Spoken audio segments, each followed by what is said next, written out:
diversos motivos, mas pensemos que é uma forma ótima ou boa para se escolher uma quantidade de dados para armazenar um pixel.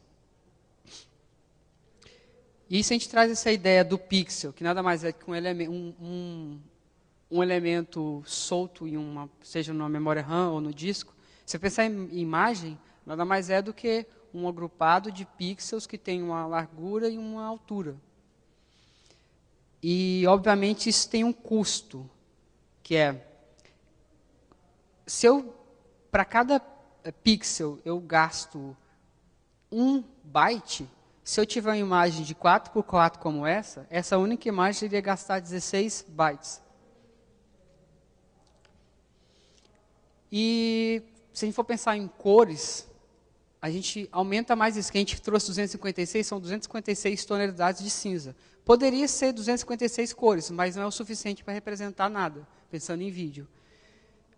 E sempre que a gente pensa em cores, ou a maioria das pessoas que trabalham com computação, a gente lida com a ideia de RGB, que é a forma de criar todas as outras cores, entre aspas, a partir dessas cores básicas, as cores primárias. Quando era criança, eu pensava assim, na minha cabeça, eu escutei isso uma vez, você pode criar todas as cores com vermelho, verde e azul. Vermelho, red, green, blue. É isso mesmo. Na verdade, eu não via isso, porque eu lembro de pegar tinta, guache, misturar várias e ficar tudo marrom. Né? Também não fazia sentido para mim. Mistura verde com vermelho vai dar outra cor. Para mim não fazia sentido nenhum. É porque também é essa forma meio errada de ver. Tem um nome para isso, mas não vale muito a pena aprofundar. Um jeito mais simples de tentar entender como forma cores a partir das cores primárias seria pegar uma roda como essa aí e colocar vermelho, verde, azul, vermelho, verde, azul. Se você roda ela em uma certa frequência, ou seja, uma certa velocidade, você consegue ver a formação de outras cores, como, por exemplo, rosa. E tem um jeito mais simples ainda, que é, imagina que você tem 3 focos de cores, de luzes com cor, vermelha, azul e verde. Se você pôr um objeto na frente, você vai conseguir obstruir que certa cor chegue e vai formar outras cores. Talvez dê para ver um pouco, mas ali tem um amarelo, tem um rosa. Então dá para ter uma ideia de que só com o RGB a gente consegue formar todas as cores possíveis. Beleza. Se a gente for pensar em cor, dado que a gente tem a imagem, que é a largura e a altura, a gente vai adicionar um plano para R, um plano para G e um plano para B. Acaba que a gente tem uma imagem 3 vezes, um plano 3D. Até que eu imagino que não tem nenhuma novidade para vocês. E, obviamente, isso também tem um custo. Né? Uma vez eu tinha só minha imagem, agora a imagem está colorida, então eu tenho 4x4 vezes 3. Antes era só um byte, porque eu precisava de um byte para representar o cinza, e agora para cores eu preciso disso. Então essa imagem de 4x4 acaba precisando de 48 bytes sem nenhuma compressão. Antes da gente continuar essa argumentação do porquê a necessidade de compressão, só queria falar que quando eu falo esse pedacinho aqui, quando eu vou analisar um pedacinho, a gente pensa em que isso, na verdade, é parte de uma foto maior. A gente está analisando 4x4, porque é mais fácil fazer contas com esse valor. Faz parte de uma foto maior, seja ela qual for. E outra história também. Eu vou mostrar uma matriz com cores, mas, na verdade, um computador que se guarda são números, né? Por exemplo, a intensidade de azul no plano azul é um, no outro é outro, e no outro é outro. Só para a gente ficar claro que no computador vai ser tudo números e abstrações. Tá, mas essa palestra é sobre codec de vídeo. Até agora o que eu falei para vocês foram só de imagem. Então aí que entra o que a gente chama de 4ª dimensão, que seria o tempo. Um vídeo nada mais é do que uma sucessão de imagens tocada a uma certa frequência. Por exemplo, se você tiver uma cabeça e começar a tocar ela a 30 quadros por segundo, você acaba criando um vídeo. Então nada mais é do que uma outra dimensão a mais. Teve largura, altura, cores e agora tem um tempo. E isso também incorre um custo. Se você pensar bem, você tinha 4x4 vezes 3, que é o custo da cor, vezes 30, que são digamos, em 1 segundo, quantos quadros eu tenho. Ali deu 1440. E aí, parando e analisando um pouco nessa ótica, se você pegar um episódio de qualquer televisão ou qualquer show, por exemplo, um episódio de um vídeo de 1080p com 24 frames e de 30 minutos. Com a conta bem simples, a gente consegue ver que precisaríamos, sem nenhuma compressão, de 250 GB para guardar 30 minutos. É meio que inviável trabalhar com esse tipo de dados sem compressão. E o pior disso tudo seria que a banda larga que a gente precisaria para fazer isso funcionar seria de 1.11 GB. É coisa pra caramba. Então, e aí vem a ideia do que a gente pode fazer. Basicamente, a gente tem três, assim, a ideia de codec ela é bem antiga, acho que é datada dos anos 60, 70, a ideia de como isso é feito. Mas o princípio dele, independente do codec ser aberto ou fechado, ele tem um princípio que ele explora sempre essas características. Isso eu acho que é até uma coisa ruim, porque a área de codec, compressão de vídeo, ela evolui quase sempre em uma reta. Não tem ninguém com uma ideia muito revolucionária para mudar ela. Falando do que a gente pode fazer para resolver esse problema da necessidade gigantesca de guardar dados para um vídeo não comprimido. Uma coisa que a gente pode fazer é explorar que nós seres humanos, não enxergamos tão bem quanto a gente imagina. Uma outra coisa é, se você imaginar, se eu tirar uma foto aqui de vocês, vai ter muito padrão que se repete. Por exemplo, no chão tem uma cor só. Por mais que vocês sejam diferentes e tal, as cadeiras também têm um padrão repetitivo, então tem muita repetição na imagem em si. E se for pensar também no tempo, imagina que eu estou gravando um jogo de futebol. Por mais que a bola corra, que os jogadores corram, que chutam, há uma repetição muito grande de informação durante aquele... Porque a gente vê o jogo em tempo real, segundos. Mas se você parar para pensar em 1 segundo, você teria 30 quadros. Naqueles 30 quadros você vai ter muita repetição também. Então, basicamente, esses são esses três approaches que a gente usa para poder diminuir o tamanho de um vídeo. O primeiro é o mais simples, que é explorar a visão. Numa versão bem simplificada de como o nosso olho funciona, a luz atinge o nosso olho, que chega em fotorreceptores, que tem a função de fazer a transformação daquela luz em impulso para o cérebro entender que existe uma imagem. E disso tudo, a característica mais interessante é que nós temos basicamente dois conjuntos de coisas bastante importantes. São os cones e os bastonetes, que estava pensando na palavra em inglês. Os cones, eles são a parte do olho responsável por ver os detalhes, ver a cor. Por exemplo, você consegue ver a cor porque você tem esse fotorreceptor no seu olho de cone. E os bastonetes é o que faz a gente ver o cinza ou a profundidade, o escuro. É uma coisa meio difícil de falar, mas imagina que o nosso olho ele é mais bem treinado para ver profundidade, escuridão, claro, do que cor. O que faz muito sentido, porque para a gente é muito mais importante saber que essa cadeira está aqui do que a cor dela exata. A gente precisa mais da noção de 3D. E aí, para ter uma noção, o nosso olho tem 120 mil bastonetes, enquanto a gente só tem 6 milhões de cones. Isso aqui é um experimento que é muito fácil de provar isso. Talvez não dê para vocês verem, mas tem um quadro A e B ali.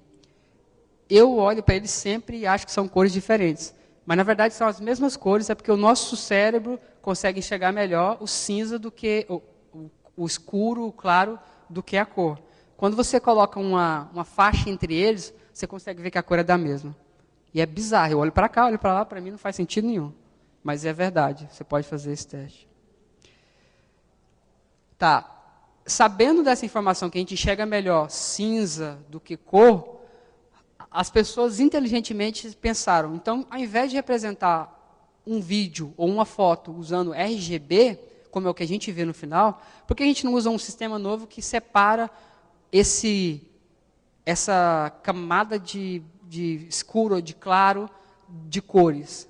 E é aí que surgem vários outros modelos de cores, que é baseados no RGB.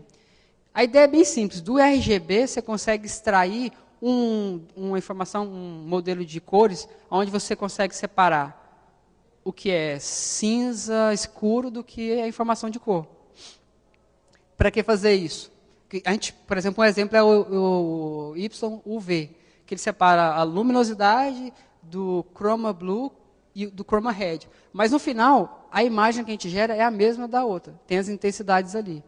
Isso aqui tudo gera a ideia de que, visto que nós, seres humanos, enxergamos melhor cinza do que o colorido, o que eu posso fazer é, eu deixo o plano que tem o cinza na resolução completa, e os outros planos que têm as cores, eu coloco em resolução diminuída, que é uma técnica que eles chamam de chroma subsampling.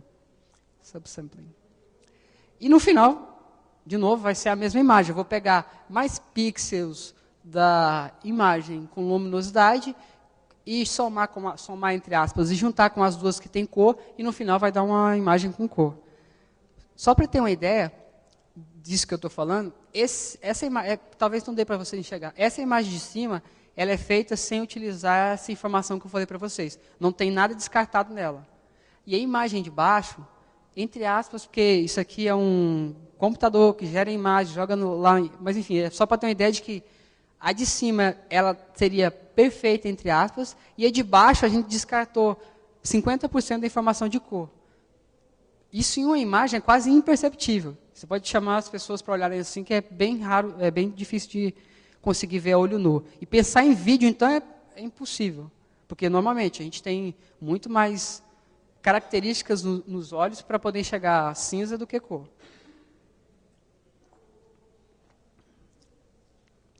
Pensando nessa técnica, a gente sai, porque agora eu não preciso mais de 3 bytes para representar a cor. Eu represento com 1,5 byte. 1,5 byte, porque, na verdade, no final vai dar a mesma coisa. Então, eu saio de 250 GB para 125. Tá bom, mas está bem longe do que a gente está acostumado a ver. E aí tem outra técnica, outra área que a gente pode explorar, que é a repetição no tempo, que é o que eu falei para vocês, no jogo de futebol, por mais que tenha gente mexendo, durante os quadros não há tanto movimento quanto a gente imagina. E essa técnica nada mais simples do que, se eu pensar que tem um quadro X e um quadro Y, e a mudança de um para o outro é bem pequena, o que eu posso fazer é, ao invés de guardar todo o quadro, eu guardo só a diferença dele. Guardo o armazenamento, né? Então, por exemplo, esse quadro aqui, suponhamos que ele requer 103 KB. O outro, guardando só a diferença, eu vou precisar de 4 KB. Então, eu estou diminuindo a quantidade de bytes que eu preciso de ter para aquele quadro subsequente. E essa técnica que eles chamam de diferença de frame, ela é bem simples de ser explicada. Imagina que eu só coloco um em cima do outro. E o custo seria, o meu frame da frente, ele tem esse custo aí, eu vou enviar essas informações que seriam diferenças, mas eu tenho que fazer referência para o anterior, né? Porque eu sou a diferença do frame anterior. Eu só sei ser aplicado para o frame anterior. Beleza, que é o que eu falei que é o custo aí. Mas as pessoas foram mais inteligentes ainda e descobriram que elas podem fazer. Ao invés de tirar a diferença de um quadro para outro, o que elas fazem, elas descrevem o movimento daquela bolinha. Aí é um exemplo educativo, mas depois eu mostro no mundo real. A ideia é, imagina que eu tenho uma bolinha que está em x12 e y25.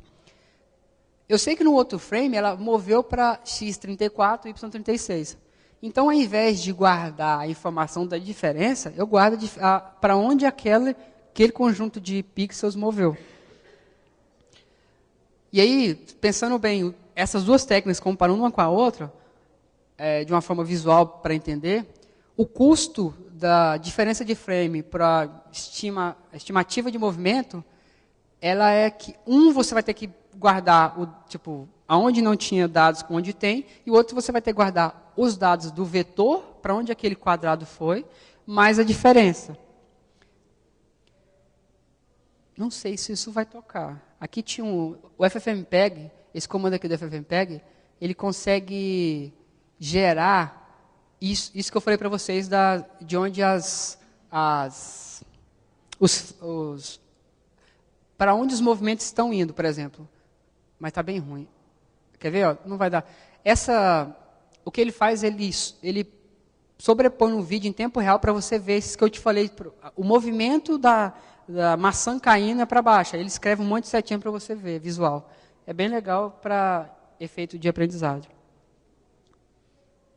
Tá. Então, se isso resolve o problema, por que a gente não pode fazer isso com todos os frames, né? Vou descrever como esse frame mudou e vou referenciar o passado. Isso não funciona muito bem por alguns motivos. Primeiro você não pode escrever porque não tem ninguém para referenciar. Ele é um frame completo. E depois você tem mudança de cenas, né? Por exemplo, às vezes estou filmando um jogo, só que de repente eu dou um close num jogador. Aquele momento que eu troquei a câmera do jogo para o close do jogador, ele é infinitamente caro se eu for fazer a diferença de um para o outro. Porque não tem diferença, na verdade eu saí de uma cena completamente diferente e fui para outra. E para isso a gente tem como explorar o que eles chamam de redundância espacial, que é a correlação de pixel na foto, como eu falei para vocês. Se tirar uma foto mesmo de um grupo de pessoas, tem muitas coisas correlacionadas ali. Vai ficar mais claro aqui. Por exemplo, essa foto aqui em si, se você ver, eu circulei locais ali que quase não tem mudança de padrão. E, de novo, para um ser humano é quase imperceptível que vai ter uma cor diferente ali. E sabendo dessa mudança de padrão, imagina que eu sei onde está esse padrão, só que, em vez de guardar o padrão, eu falo, essas cores, esse estilo de cor, ele vem se repetindo nesse horizonte aqui, nessa direção. O termo correto é isso. Vai ficar mais claro, se eu der um zoom ali, eu entendo que numa foto parada, se eu tirar a foto, eu consigo ver direções de repetições. Só para a gente ter uma ideia.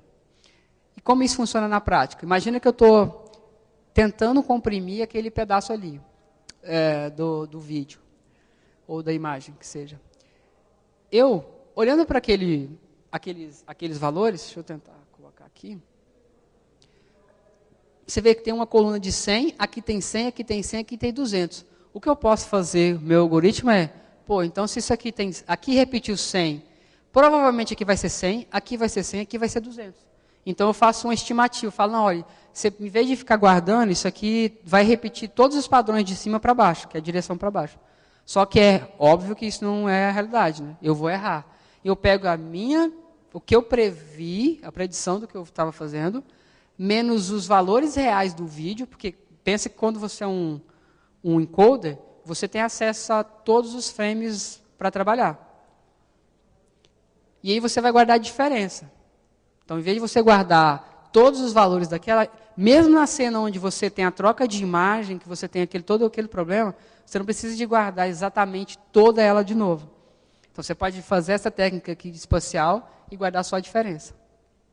E é o que eles chamam de a direção. E o custo eu vou ter que, de certa forma, colocar no meu codec a direção do padrão, qual é o quadro que eu estou fazendo aquilo e qual é a diferença de valores.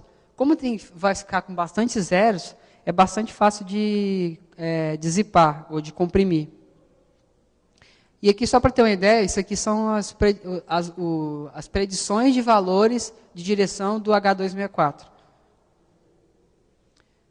Tá, depois que a gente viu isso tudo aqui, eu vou tentar falar rapidamente. Vamos fazer um codec fictício. Deixa eu só abrir aqui que eu estou com a garganta seca. Um minuto.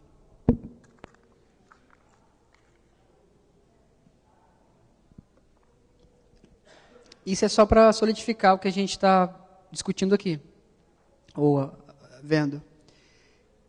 A descrição mais precisa que eu gosto de codec é a da Wikipedia, que é um dispositivo ou um programa de computador para encodar e decodificar qualquer tipo de stream de dados, no caso específico, vídeo. Então, quando a gente pensa num codec, a gente imagina que a câmera gera vários frames não comprimidos, e a gente passa por um processo de compressão, que faz o vídeo ficar menor, mas quando você vai assistir na sua casa, no seu player, o player tem que fazer o processo inverso, que é a descompressão desse vídeo comprimido.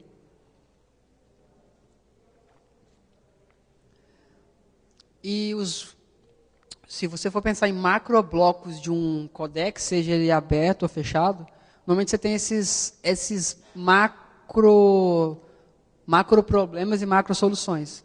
O primeiro passo é você pega uma foto gigante e divide ela em vários quadrados para você trabalhar no nível de quadrados. Você não trabalha com a foto toda. Isso tem vários ganhos. Por exemplo, se um cara desse está parado falando no jornal, a probabilidade de só haver movimento na cabeça dele é muito grande. Então, quer dizer que o fundo todo onde está parado vai ter uma compressão muito alta. Então, por isso que é quebrado em subquadrados. A outra é o que a gente falou sobre a predição no espaço e no tempo. E aí, só para ter uma ideia, isso aqui é no mundo real como seria a aplicação dessas técnicas, que é mais fácil de visualizar. Isso aqui é um programa que, infelizmente, eles fecharam e estão vendendo agora, mas era bem bom para você ver tudo isso que eu falei. Você conseguia clicar num vídeo, abrir um frame e conseguir ver quais são os parâmetros utilizados naquela codificação. Tá, uma das partes, talvez, finais é a transformada. Uma vez que eu transformei tudo em bytes, em valores numerais, o que eu posso fazer é transformar esse dado para algo mais simples de codificar ainda. Transformar nada mais é porque é um valor e colocar em outro. Tem várias transformadas para codec, mas uma bastante famosa e conhecida é a DCT, que é Discrete, Discrete Cosine, não sei como é que vai falar, não. Mas é basicamente, você tem um array de números, você pega ele desse modelo real e leva para um modelo de frequência. Para que isso? Quando você está no modelo de frequência, o que você tem você consegue separar o que é mais importante para a foto do que é menos importante daquele quadrado.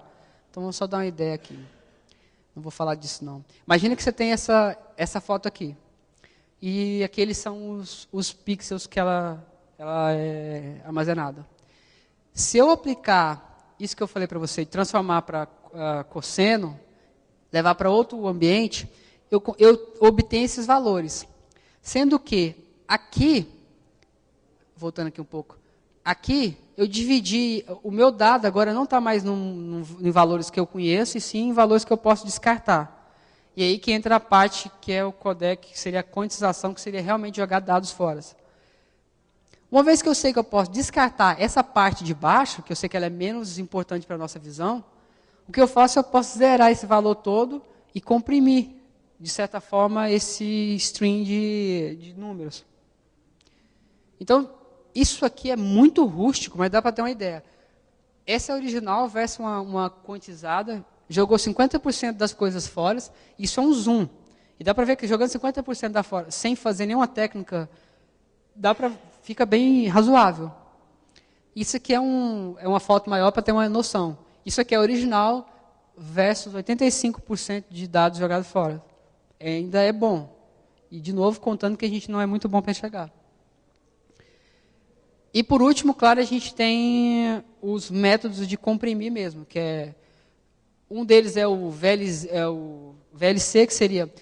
Imagina que a gente chegou você pegou e conseguiu fazer toda a transformada, converteu para o transformada e chegou num array de números. Você percorre, você não vai guardar ali, não existe 2D no computador, na verdade você vai transformar isso em 1D. E uma forma é fazer um zigue-zague aí, porque esse zigue-zague vai fazer com que os zeros estejam no final. E aí o que a gente pode fazer utilizando, por exemplo, a probabilidade de cada símbolo, que é qual que é a probabilidade do número 27 acontecer? 1 em 16. Qual a probabilidade de 10? 2 em 16. De 0, 13 em 16.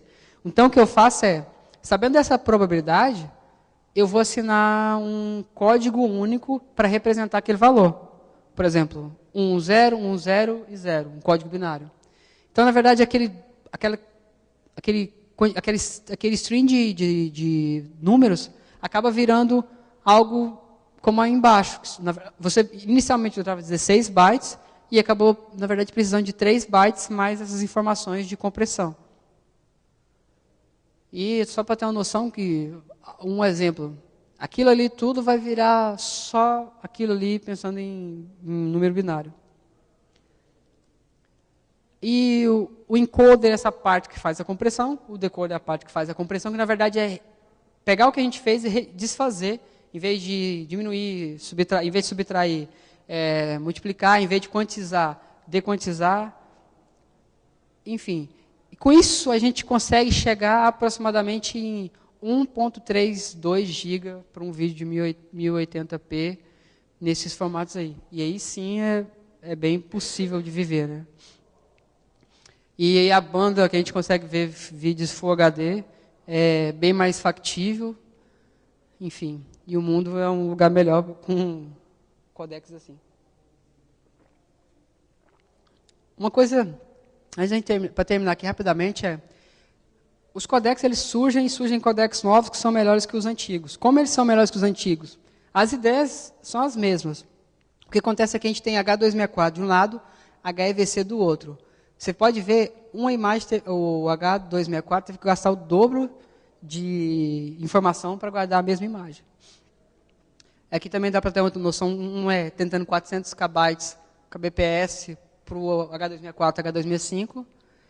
E a diferença deles uma vez que eu sei que eu tenho mais poder computacional, eu posso aumentar o número de direções, que é aquilo que a gente falou. Eu posso aumentar o número de quadradinhos que eu processo a imagem. Isso tudo que faz a diferença. Você começa a mexer aonde você pode com poder computacional. E é basicamente isso. Se alguém se interessar pelo assunto, tem uma introdução textual que fala sobre isso. E agora, estou aberto para perguntas, se tiverem. Obrigado.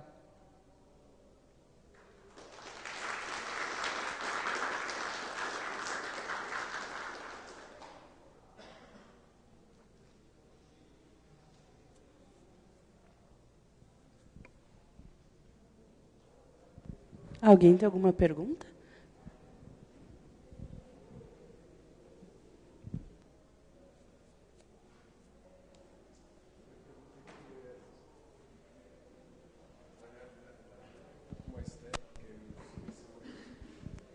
É que eu trabalho com vídeo do Kdenlive, fazendo tutorial, essas coisas para uma empresa, e eu estou utilizando, tenho o codec H265 agora.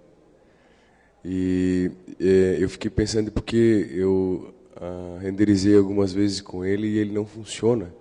Aí eu fiquei pensando, será que o player que toca, que vai rodar o vídeo não é preparado às vezes para o codec? Pode acontecer isso?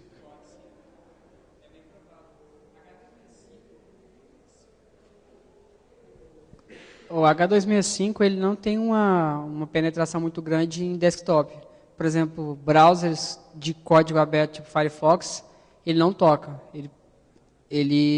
Às vezes, alguns dispositivos ele tem no hardware o codec para tocar H265, para decodificar. Mas não é uma coisa muito simples assim, não. Talvez o que você pode, não sei como você distribui os seus vídeos, mas, por exemplo, em plataformas de vídeo como o YouTube e outras, aceitam. Apesar de que eles vão transformar para VP9, outros codecs. Desse jeito é bom para você guardar para você, talvez. Para manter, entendeu? Que ele é menor e com mais qualidade. Mas para distribuir, acho difícil. Porque o VLC toca. O VLC é um player aberto. Ele vai tocar em todos os lugares. Mas não é muito simples assim, não. Beleza, valeu. Valeu.